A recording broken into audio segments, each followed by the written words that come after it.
허리케인 도리안이 동부 해안 지역을 지나면서 인접 지역에서 대규모 정전 등 피해가 속출하고 있습니다. 뉴욕 이민자 옹호단체들도 서류 미비자들에게 운전 면허증을 발급하는 그린라이트법 지키기에 나섰습니다. 팰리세이드 파크 타운 교육위원회가 공립학교 증개축안에 대한 주민투표를 진행하기로 했습니다. 오피오이드 중독으로 사망하는 미국인이 하루 평균 115명에 달하고 있습니다. 토비앤 스타비스키 뉴욕주 상원의원과 닐리 로직 뉴욕주 하원의원이 영재반 시험을 의무화하는 법안을 재추진하고 있습니다. 이상은 이 시각 주요 뉴스입니다. 시청자 여러분 안녕하십니까? KBN 뉴스입니다. 허리케인 도리안이 동부 해안 지역을 지나면서 인접 지역에서 대규모 정전 등 피해가 속출하고 있습니다. 노스캐롤라이나에서는 도리안으로 인한 첫 사망자가 발생했습니다. 국립 허리케인 센터에 따르면 도리안은 어젯밤부터 오늘 오전까지 최대 시속 75마일의 돌풍을 일으키며 캐롤라이나 해안을 통과하면서 대규모 정전 사태 등 피해가 발생했습니다. 사우스 캐롤라이나, 노스캐롤라이나 일대에서는 약 25만 3,500명에 달하는 주민들이 정전 피해를 입었고 36만 명에 달하는 주민들이 집을 떠나 대피했습니다. 도리안과 관련해 미국 내 사망자도 발생했습니다. 노스캐롤라이나 팸리코 카운티에서는 도리안에 대비해 선박 고정 작업을 하던 남성이 숨진 것으로 보도됐습니다. 또 플로리다 오렌지 카운티와 브리버드 카운티에서 3명, 노스캐롤라이나 또 다른 지역에서도 1명이 숨진 것으로 파악돼 현재까지 도리안으로 인한 미국 폭풍 관련 사망자 수는 총 5명으로 집계됐습니다. 1등급으로 세력이 약화된 도리안은 북동부 뉴 잉글랜드 인근을 거쳐 내일 캐나다 남동부 노바스코시아 일대로 이동할 것으로 예상됩니다. 한편 도리안이 먼저 휩쓴 카리브해 섬나라 바하마에서는 사망자 수가 30명으로 늘어났습니다. 뉴욕주가 서류 미비자들에게도 운전 면허증을 발급하는 그린라이트법 시행을 앞두고 있지만 이에 대한 소송이 진행되고 있는데요. 이 같은 법을 시행하는 주들이 뉴욕주법이 정당하다는 법정 소견서를 법원에 제출한 데 이어서 뉴욕 이민자 옹호단체들도 법안 지키기에 나섰습니다. 이민단체 연합체인 뉴욕 이민자연맹과 라티노 저스티스 등은 어제 기자회견을 열고 뉴욕주 1위 카운티가 제기한 그린라이트법 시행 중단 소송에 주정부와 함께 피고 측으로 참여하기로 했다고 발표했습니다. 이들은 히스패닉 연합 등 이민단체뿐만 아니라 이 법 시행으로 혜택을 볼 것이 기대되는 개인 4명도 대리하는 자격으로 재판에 동참하게 됩니다. 그린라이트법이 시행되면 뉴욕주에서 한인 약 8만 명을 포함해 75만 4천 명가량의 이민자들이 혜택을 볼 것으로 예상되고 있습니다. 스티븐 최 뉴욕 이민자연맹 사무총장은 회견에서 우리는 이 권리를 획득하기 위해 수년간 싸워왔고 이 권리를 지키기 위해 최선을 다하겠다며 일부 카운티 클럭들이 이처럼 차별적인 소송을 위해 납세자들의 혈세를 쓰는 것은 위선적인 행위라고 비난했습니다. 뉴욕주 그린라이트법은 오는 12월이면 합법적으로 불법 체류자들에게 운전면허가 발급될 예정인데 이와 관련해 뉴욕주 카운티의 절반인 30여 카운티 클럭이 반대 의사를 나타냈고 이 중 1위 카운트 미키건스 클럭이 그린라이트법이 연방법에 위배된다며 처음 소송을 낸 뒤 소송이 잇따르고 있습니다. 한편 이미 불법 체류자들에게 운전면허증을 발급하고 있는 워싱턴 DC와 커네티컷주를 비롯해 캘리포니아, 델라웨어, 하와이, 일리노이, 메릴랜드, 네바다, 워싱턴주 등이 뉴욕주 법이 정당하다는 법정 소견서를 법원에 제출한 바 있습니다. 팰리세이드 파크 타운 교육위원회가 공립학교 증개축안에 대한 주민투표를 진행하기로 했습니다. 6천만 달러가 넘는 예산이 소요되는데요. 주민들의 반발이 예상돼 통과가 쉽지 않을 것이라는 전망이 나오고 있습니다. 보도에 임동규 기자입니다. 팰리세이드 파크 교육위원회는 지난 4일 저녁 임시회의를 열고 11월 5일 본선거에 맞춰 6,113만 달러 규모의 공립학교 증개축 예산안 찬반 투표를 진행하기로 결정했습니다. 교육위원회가 발표한 증개축안은 타운 내 초중고교, 건물 3개의 개보수 및 증축을 위해 총 6,113만 달러의 예산이 투입되며 이 중 1,723만 달러는 주정부의 보조로 충당됩니다. 나머지 4,309만 달러는 팰리세이드 파크 주민들이 부담해야 할 세금으로 예산이 마련됩니다. 48만 불 정도 이제 집이 가치가 있다고 치면 1년에 360불 정도. 근데 이제 집 가치가 만약에 100만 불이라 그러면 한 달에 66불 정도 부담이 된다 이렇게 되더라고요. 반면 높은 세금을 부담해야 되는 팰리세이즈팍 주민들의 반발은 커질 것으로 예상됩니다. 팰리세이즈팍 한인유권자협회를 비롯한 주민들은 학군 개보수 프로젝트가 처음 시작될 때부터 높은 예산으로 무리하게 공사를 진행하려는 교육위원회 측에 끊임없이 예산 삭감을 요청해왔습니다. 부결이 될 거를 뻔히 교육위원들이 알면서 저렇게 막 그냥 주민 설득 작업도 안 하고 밀어붙이는 거에 대해서 좀 같은 한인 교육위원들이 이해가 안 가고, 두 번째는 그렇게 그 학교 상태가 나쁜 것을 현 교육감이 상당히 오랫동안 팔팍 학군에 근무한 걸로 알고 있습니다. 그런 사정을 알면서도 이제까지 고치지도 않고 그렇게 방치했다는 것은 일하는 능력이 좀 의심스럽고, 한편 교육위원회는 증개축안과 관련한 자세한 세부 정보를 발표하는 주민공청회를 10일 오후 6시 팰리세이즈팍 고등학교 강당에서 진행할 예정입니다. KBN 뉴스 임동규입니다. 시민참여센터 공식 홈페이지가 일본의 사이버 해킹으로 접속이 차단됐습니다. 김동찬 시민참여센터 대표는 한일 양국 관계가 악화되고 있는 가운데 시민참여센터 웹사이트에 대규모 사이버 공격이 가해졌고 결국 서버가 풀리면서 3일부터 웹사이트가 마비된 상태라고 밝히며, 웹사이트 해킹 관련 전문가에 따르면 해킹 공격은 일본에서 가해졌다고 말했습니다. 시민참여센터는 지난 2007년 일본군 위안부 결의안 채택을 주도하고 뉴저지 내 버겐 카운티와 팰리세이즈팍에 기린비를 세우는 등 일본의 왜곡된 역사를 비판하는 활동을 꾸준히 진행해왔고, 이런 활동들이 일본 측의 사이버 공격의 원인이 된 것으로 예상하고 있다고 밝혔습니다. 시민참여센터는 공식 홈페이지 복구가 현재 진행되고 있지만 대규모 공격으로 복구 작업이 완료되기까지는 다소 시간이 걸릴 것이라고 말했습니다. 마약성 진통제 오피오이드 오남용 문제가 심각한 사회 문제로 떠오른 지 오래입니다. 오피오이드 중독으로 사망하는 미국인이 하루 평균 115명에 달하고 있습니다.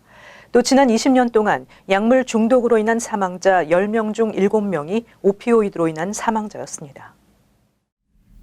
미국 의사협회지에 발표된 미국, 캐나다, 스웨덴에서의 수술 이후 오피오이드 처방 실태 논문에 따르면 미국의 오피오이드 오남용 실태가 더 이상 방치할 수 없을 만큼 심각함을 지적하고 있다고 LA타임즈가 보도했습니다. 논문은 미국인과 캐나다인은 스웨덴인에 비해 7배나 더 많은 오피오이드 처방을 받는 것으로 나타났다며, 오피오이드의 유통, 마케팅에 대한 당국의 강력한 개입이 필요하다고 지적했습니다. 이 논문은 지난 2013년부터 2016년까지 병원에서 수술을 받은 미국인, 캐나다인, 스웨덴인을 대상으로 분석했는데, 미국인과 캐나다인의 70% 이상이 수술 후 오피오이드 약물을 처방받은 것으로 나타난 반면 스웨덴인은 단 11%만이 오피오이드를 처방받았다고 지적했습니다. 지난달 오클라호마주 클리블랜드 카운티 법원은 제약사 존슨앤존슨이 의도적으로 오피오이드 부작용을 과소평가해 사람들에게 오남용을 부추겼다며 이에 대한 책임으로 5억 7,200만 달러를 배상하라고 판결한 바 있습니다.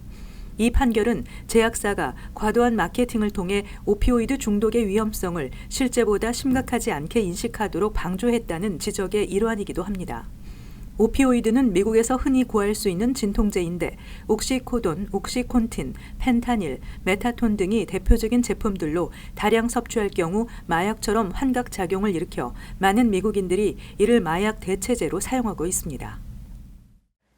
뉴욕시의 공립학교 영재반 폐지 정책을 놓고 논란이 일고 있는 가운데 토비 앤 스타비스키 뉴욕주 상원의원과 닐리 로직 뉴욕주 하원의원이 영재반 시험을 의무화하는 법안을 재추진하고 있습니다.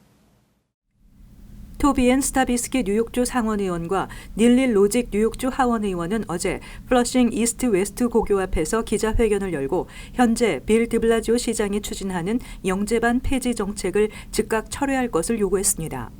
두 의원은 지난 2월 주 상원과 주 하원에 영재반 시험 의무화 법안을 발의했으며, 영재반 프로그램 학생들의 인종 다양화를 위해서는 영재반을 폐지할 것이 아니라 모든 학생들이 영재반 시험을 의무적으로 치르도록 해야 한다고 주장했습니다.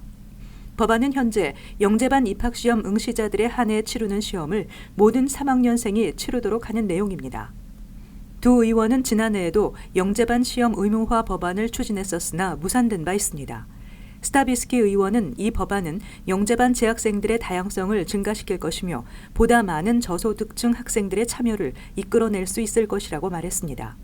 로직 의원도 모든 학생들은 공정한 교육의 기회를 받을 자격이 있으며 더 많은 학생들이 영재반 혜택을 받아야 한다며 관련 법안의 신속한 처리를 주장했습니다. 두 의원은 뉴욕시 공립학교 영재반 폐지 반대 온라인 청원 캠페인을 시작한다며 학부모들의 적극적인 참여를 당부했습니다. 학생들의 학업 능력을 확인하기 위해 매년 봄마다 실시되는 뉴저지 표준시험 합격률에서 올해도 아시안 학생 합격률은 타인종을 압도하는 것으로 나타났는데요. 그러나 전체 합격률이 저조해 우려의 목소리가 나오고 있습니다. 뉴저지주 교육국의 올봄 뉴저지 초중고교생을 대상으로 실시된 표준시험 합격률 통계에 따르면 영어의 경우 합격률이 57.8%에 그쳤고 수학은 합격률이 44%로 절반도 통과하지 못한 것으로 나타났습니다. 올해 표준시험은 11학년이 제외되고 3학년에서 10학년 대상으로 실시되는데 영어와 수학 모두 합격률이 50% 내외에 그치면서 학생들의 학업 성취도에 대한 우려가 나오고 있습니다. 그러나 아시안 학생의 경우 영어는 83.7%의 합격률을 보여 백인 67.2%, 히스패닉 43.7%, 흑인 38%로 타인종 학생들을 압도했습니다. 수학 역시 아시안 학생은 77%의 합격률로 백인 53.9%, 히스패닉 27%, 흑인 22%로 크게 높았습니다. 한편 표준시험은 오는 2022년 봄학기 시험부터 새로운 형태의 시험으로 대체될 계획입니다. 새 표준시험과 관련한 세부 사항은 아직 공개되지 않았지만 응시 대상이 현재 3학년에서 11학년 대상에서 3학년에서 9학년과 11학년생으로 변경될 예정으로 10학년은 표준시험 대상에서 제외됩니다. 올 들어 뉴욕시의 총격 사건 등 강력 범죄가 증가했습니다. 그러나 전체 범죄 발생률은 다소 줄어들었습니다. 뉴욕시에서 올 들어 지난 9월 1일까지 발생한 총격 사건은 540건으로 지난해보다 8% 증가했으며 8월 한 달간 발생한 총격 사건은 91건으로 지난해보다 20% 증가한 것으로 나타났다고 뉴욕시경이 발표했습니다. 총기 관련 체포 건수는 8월에만 355건으로 지난해에 비해 크게 증가했습니다. 살인사건은 8월 31건이 일어나 지난해보다 7% 늘었지만 올 들어 총 205건으로 지난해 213건보다는 감소했습니다. 뉴욕시경 제임스 오닐 국장은 총격 사건이 자주 발생하는 퀸즈 일부와 브루클린 동부, 어퍼 맨하탄 지역에 경찰력을 추가로 투입해 순찰을 강화하겠다고 밝혔습니다. 뉴욕시 전체적인 범죄 발생률은 총격 사건과 살인을 제외하면 하락세를 보였습니다. 지난해 8월까지 일어난 범죄는 8,963건이었는데 올해는 8,775건이 기록됐습니다. 한편 흑인 에릭 가너 사건으로 데니엘 판탈레오 경관이 파면 조치된 후 뉴욕시경 경관들의 체포 건수가 급감한 것으로 나타났습니다. 이 같은 현상은 일선 경찰들이 빌 드블라지오 시장과 오닐 국장에 대한 불신임을 선언하는 등 불만을 표시하는 차원에서 소극적으로 업무에 임하고 있기 때문으로 풀이됩니다. 최근 자전거 이용자가 늘어나면서 자전거 사고도 급증하고 있는데요. 뉴욕시가 자전거 면허제도 신설을 검토하고 있습니다. 빌 드블라지오 뉴욕시장은 자전거 사고 예방을 위해 자전거 면허증 발급, 자전거 등록제, 시티바이크 이용자 헬멧 착용 의무화 등의 방안을 심도 깊게 고려하고 있다고 밝혔습니다. 뉴욕시에서는 올해에만 이미 자전거에 치여 사망한 보행자가 2명 발생했으며 자동차에 받쳐 사망한 자전거 이용자는 20명에 달합니다. 한편 코리 존슨 뉴욕시 의장은 자전거 면허증 추진 계획에 대해 자전거 인구가 감소될 수 있다며 반대 의사를 나타냈습니다. 드블라지오 뉴욕시장은 자전거 이용자를 늘리기 위해 지난 7월 5억 8,400만 달러의 예산을 투자해 자전거 보호 도로를 시 전역에 설치하겠다고 밝힌 바 있습니다.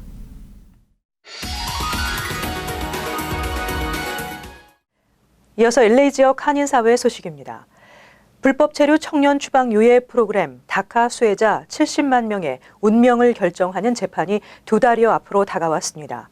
이민자 권익단체들은 오늘부터 다카 프로그램 유지를 위한 시위를 벌이는 등 본격적인 캠페인에 나섰습니다.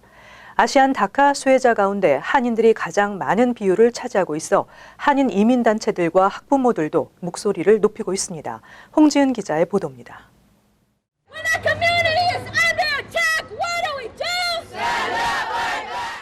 불법 체류 청년 추방 유예 프로그램 다카 수혜자들의 구제를 촉구하는 시위가 LA 다운타운에서 열렸습니다. 다카는 2012년 오바마 정부가 불법 미주민 자녀들이 학교와 직장을 다닐 수 있도록 추방을 유예한 행정명령입니다. 미 전역에서 70만 명이 혜택을 받았고 한인 수혜자는 8천여 명에 달해 아시안 가운데 가장 많은 비율을 차지하고 있습니다. 다카 프로그램이 폐지된다면 불법 체류 신분으로 전락하면서 실제로 추방 위기에 놓이게 돼 한인 사회에서도 촉각을 곤두세우고 있습니다. 지금 다카가 폐지가 되면은 당장 월급 퍼밋이 없어지거나 소셜이 이렇게 그런 부분은 소셜이 없어지거나 당장 이제 불법이라는 그 자체, 서류 미비자라는 그거에 대해서 힘이 없어지는 거죠. 그래서 이제 여기에 생활할 미국 생활에서 되게 많은 이제 어려움의 현실이 닥쳐지는 게 분명해지니까. 재판 결과에 따라 다카 수혜자들의 권리가 사라질 수 있는 만큼 커뮤니티 차원의 적극적인 호소와 개혁이 무엇보다 절실하다고 이민단체들은 말합니다. 드림 액트도 우리 한인 여성 이민자 때문에 나온 법안이고 다카도 우리 홍주영 씨라고 한인 서류 및 청년 때문에 이루어진 결과거든요. 그래서 저희 한인 이민 사회가 항상 열심히 싸워왔고 그리고 지금 정말로 나와서 같이 이민 개혁을 위해서 싸워야 할 때라고 말씀드리고 싶습니다. 트럼프 행정부의 다카 폐지 결정에 대한 연방 대법원의 재판이 11월 12일 재개되면 내년 2월쯤 판결이 나올 것으로 전망됩니다. 이민단체들은 다음 주 휴스턴에서 열리는 민주당 대통령 후보 토론회에 참석해 다카 프로그램 유지를 촉구할 예정입니다. MBC 뉴스 홍지은입니다. 멕시코에서 남가주에 마약을 밀수해온 일당이 연방 검찰에 무더기 기소됐습니다. 연방 검찰은 멕시코에서 불법적으로 코카인과 메스암페타민 등 마약 수백여 파운드를 밀수해 LA를 비롯해 남가주 지역에 유통시킨 일당 30명을 기소했다고 밝혔습니다. 마약 밀수단은 암호화된 휴대폰으로 연락을 주고받으며 마약을 밀수한 뒤 코스타메사와 벤추라, 컴프턴 지역 등에서 판매하거나 대량의 엑스터시와 교환한 것으로 알려졌습니다. 특히 당국은 일당 검거 과정에서 코카인 944파운드, 메스암페타민 100파운드, 헤로인 20파운드 등을 압수했다고 설명했습니다. 한편 용의자들의 모든 혐의가 유죄로 인정될 경우 종신형을 선고받을 수 있습니다. 이어서 간추린 소식입니다. 이민당국이 그동안 논란이 많았던 환자나 특수 목적의 체류자들의 체류 허가 신청을 더 이상 받지 않고 현재 계류 중인 신청자들을 추방하기로 했던 정책의 일부를 수정해 이를 유예하기로 결정했습니다. 연방이민서비스국은 지난 8월 7일부터 계류돼 있는 관련 사건 전부에 대해 재심사를 이번 주 내로 실시한다는 공문을 곧 발송할 것이라고 발표했습니다. 프레디 맥은 어제 이번 주 30년 고정 모기지 전국 평균 이자율이 3.49%를 기록했다고 발표했습니다. 이는 지난주보다 0.10%포인트 하락한 수치로 2016년 10월 이후 최저 이자율입니다. 1년 전 이자율은 4.54%였습니다. 재융자용으로 인기가 높은 15년 고정 모기지 평균 이자율은 지난주보다 0.06%포인트 떨어진 3.00%를 나타내며 2%대 진입을 눈앞에 두고 있습니다. 서포 카운티 의회는 올해 말로 만료되는 신호등 위반 감시 카메라 운영을 5년 연장하는 조례안을 11대 7로 통과시켰습니다. 서포 카운티 의회는 이날 회의에서 고의로 헬륨 풍선을 공중으로 날리는 행위를 금지하는 조례안과 갱단의 활동에 대응하기 위해 브렌트우드와 센트럴 아이슬립에 차량 라이센스 플레이트 인식 시스템을 설치하는 조례안 등도 가결 처리시켰습니다. 부동산 개발 운용사인 티스먼스바 여사는 최근 맨하탄 락커펠러 센터 빌딩에 김치 등 식료품과 편의용품을 판매하는 자판기를 설치했습니다. 티스먼스 바이어사는 김치는 물론 소비자들이 필요로 하는 식품과 물품을 얻을 수 있도록 기존의 오래된 상점 스타일을 탈피해 현대적인 요소를 가미해 자판기를 설치하게 됐다고 밝혔습니다. 계속해서 환율과 증권 소식입니다.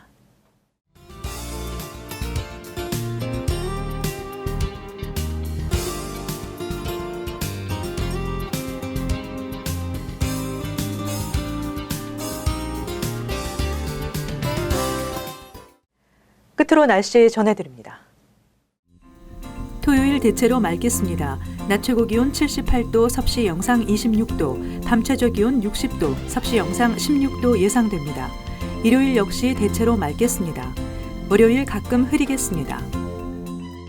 이상으로 KBN 뉴스를 마칩니다. 즐거운 주말 되시기 바랍니다.